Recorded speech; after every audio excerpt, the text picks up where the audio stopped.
Salut à tous, c'est Amok et aujourd'hui je vais vous parler de Christophe Colomb parce que vous allez voir que c'était un bel enfoiré. Et quand je dis que c'était un enfoiré, c'est pas uniquement pour faire un mauvais jeu de mots sur le fait que ce soit le sosie parfait de Coluche, hein. Non.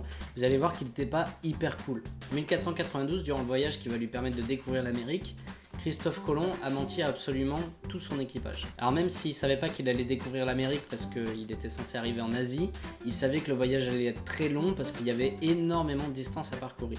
Et comme il savait pertinemment que ces hommes l'auraient pas suivi aussi loin, il tenait un journal de bord pour lui et un journal de bord pour son équipage. Alors son journal de bord personnel, évidemment il le cachait à tout le monde et dedans il mettait les vraies avancées de son expédition, le temps qui restait selon lui, etc. Et dans l'autre journal de bord qu'il laissait à la disposition de tout le monde, il enjolivait un petit peu les choses de façon à ce que tout le monde garde le moral et pense que le voyage était bientôt terminé. Bon, ça déjà à la base c'est pas hyper sympa, hein. Son équipage risque sa vie pour son expédition, ça aurait quand même été légitime qu'il soit au courant des faits réels. Mais bon, vous allez voir que ça c'est vraiment pas le pire. Au bout de 67 jours de voyage, l'équipage en a marre, tout le monde est très tendu, il y a une ambiance générale qui est vraiment malsaine. Et l'équipage de Colomb va réussir à le convaincre de faire demi-tour s'ils n'ont pas aperçu la Terre dans les 3 jours qui suivent. Bon, alors Christophe Colomb il a pas vraiment le choix et il va accepter l'ultimatum.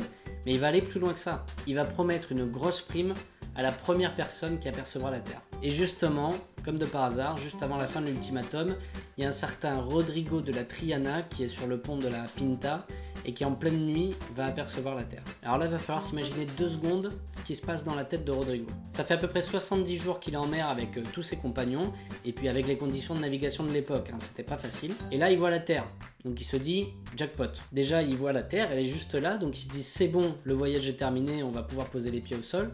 Mais en plus, quand je vais rentrer à la maison, je vais avoir une prime de ouf, quoi. Voilà, je pense qu'on peut à peu près imaginer la joie du gars.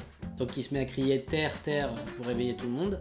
Et Christophe Colomb est lui sur un autre bateau, la Santa Maria. Il l'entend crier, il sort comme un dingue de sa cabine, il se rue sur le pont, il regarde à l'horizon. Et puis là il dit ouais je sais, je l'ai vu. Vers 10h j'ai vu une lumière, mais bon j'ai pas voulu alerter tout le monde. Mais c'est moi qui l'ai vu le premier, hein. C'est pas un enfoiré ça, sans déconner. Personne n'est dupe, hein. Tout le monde sait très bien qu'il ment et que c'est Rodrigo qui a été le premier à voir l'Amérique, mais il va jamais toucher sa prime.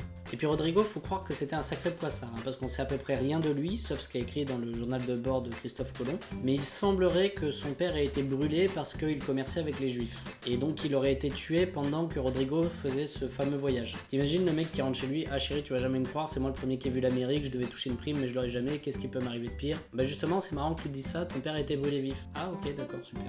Alors plus tard, Rodrigo est devenu capitaine de navire et l'histoire lui a quand même rendu hommage parce qu'il y a une statue de lui à Séville, il y a aussi une rue à son nom à Triana et il y a aussi un collège qui porte son nom.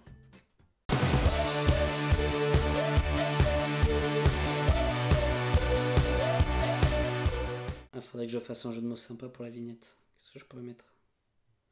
Colomb, ce trou du cul. Oh, c'est pas mal ça.